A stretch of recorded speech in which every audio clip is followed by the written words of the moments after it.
अजितजी, जंतर मंतरच्या परिसरामध्ये पुन्हा एकदा दगडफेक आणि गदारोळ सदृश्य परिस्थिती निर्माण झाली। तुमची महत्त्वाची प्रतिक्रिया? नाही, या निमित्तानं स्पष्ट झालंय की असामाजिक तत्वांचा या आंदोलनामध्ये सहभाग झालेला पूर्णपणे स्पष्ट होतोय। जेव्हा सरकार अतिशय सकारात्मक आहे, केंद्र सरकार बोलतंय, जे.पी. नड्डा साहेबांनी या सगळ्या लोकांना आश्वासन केलेलं आहे, सोनम वांगचुक यांचं उपोषण सुटलेलं आहे, असं सगळं असताना या असामाजिक तत्वांनी या सगळ्या विषयामध्ये दगडफेक करणं आणि अशा पद्धतीनं आंदोलनाला हिंसक गालबोट लावणं हे निषेधार्ह आहे असं मला वाटतं।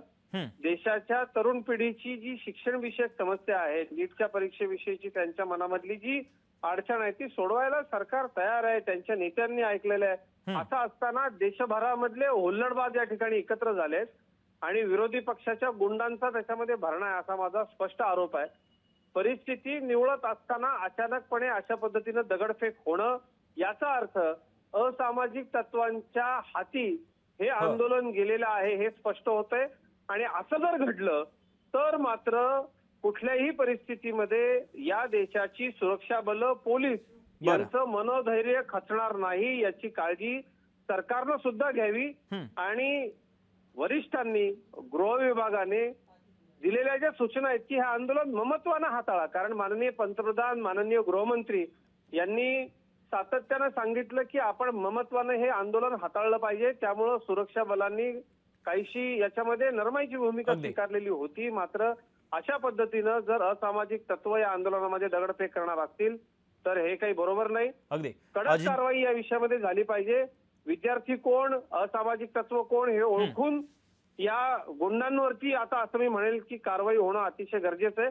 कारण विद्यार्थ्यांच्या नावानं अशा पद्धतीने दगडफेक बरोबर नाही। विद्यार्थी आंदोलनाला गालबोट लावण्याचा अजितजी, मी तुमच्याकडे पुन्हा एकदा येतोच। सचिन सावंत देखील आपल्यासोबत जोडले जात आहेत, त्यांची देखील प्रतिक्रिया घेऊयात। सचिनजी, दिल्लीमध्ये पुन्हा गदारोळ सुरू झालेला आहे। भारतीय जनता पक्षाचं असं म्हणणं आहे की असामाजिक तत्वांचा वापर केला जातोय। असामाजिक तत्व आंदोलनांमध्ये घुसवून त्यांना त्या आंदोलनांना बदनाम करणं हे भारतीय जनता पक्षाच्या टूलकिट मधलाच भाग आहे ना।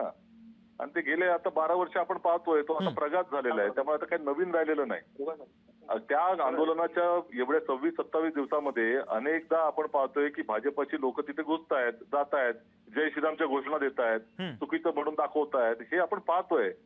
दगडफेक करण्यासाठी इतकी तुम्ही तो त्या ठिकाणी बंदोबस्त केलेला आहे आणि इतका मोठ्या प्रमाणामध्ये इंटेलिजन्स तिथे आहे। ते कोण येतात तिकडे दगड घेऊन त्याची माहिती नाही का सरकारला? अरे सगळे मेट्रो पासून सगळेच तर बंद घातले तुम्ही, इंटरनेट बंदी घातलेली आहे तिथं।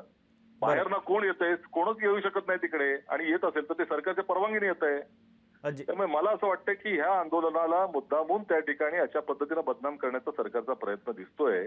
जे लोक असामाजिक तत्व आहेत ते पोलिसांच्या वेशामध्ये देखील जाऊन आलेले आहेत। ती पाहतो ना आम्ही, त्या दिवशी मारहाण करणारी कोण होती, त्यांची नावाच्या बद्दल कोण बोललंच नाही, कोण आहेत ती मंडळी। त्यामुळे या सगळ्यावरती खऱ्या अर्थानं सरकारची जबाबदारी आहे। सचिनजी, याचं उत्तर आपण अजित चव्हाण यांच्याकडनं घेऊया। अजितजी, भारतीय जनता पक्षावर थेट आरोप केला जातोय, घुसखोर देखील तुमचे आहेत आणि सरकार जबाबदारी स्वीकारत नाहीये, असं सचिन सावंतांचं थेट म्हणणं आहे। एक तर मुळात त्याच्यामध्ये असं आहे की जय श्रीरामच्या घोषणा देणं हे काय दहशतवादी असल्याचं लक्षण आहे का? सचिनजी काँग्रेस पक्षाचे सिनियर प्रवक्ते आहेत। सचिनजी हिंदू आहेत ना, की धर्म बदलला सचिन सावंत साहेबांनी? जय श्रीरामच्या घोषणा देणं हे काय दहशतवादी कृत्य किंवा देशविरोधी कृत्य असतं का? मुळात मी त्यांच्या या वक्तव्याला कडाडून विरोध करतो।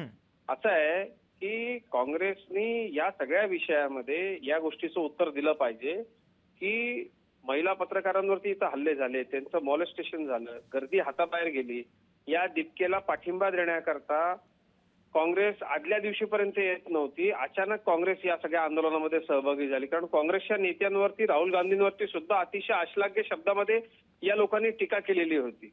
परंतु अचानक असं काय घडलं की काँग्रेस याच्यामध्ये सहभागी झाली?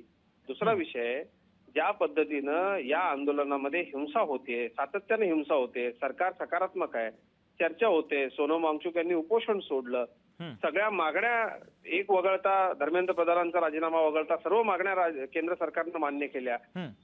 दरम्यानच्या काळामध्ये नीटची परीक्षा नीट झाली, त्याच्यामध्ये कुठलाही गैरप्रकार होऊ शकला नाही। असं असताना सातत्यानं हे आंदोलन पेटत ठेवणं, याच्यामध्ये हिंसा घडवणं महिला पत्रकारांची मॉब लिंचिंग करणं, त्यांचा विनयभंग करणं, अगदी याची जबाबदारी ठीक आहे. अगदी आयोजकांची अजितजी आहे ना. आणि अजितजी त्यांना मी तुमच्याकडे पाठिंबा दिलाय. पुन्हा एकदा येतोच.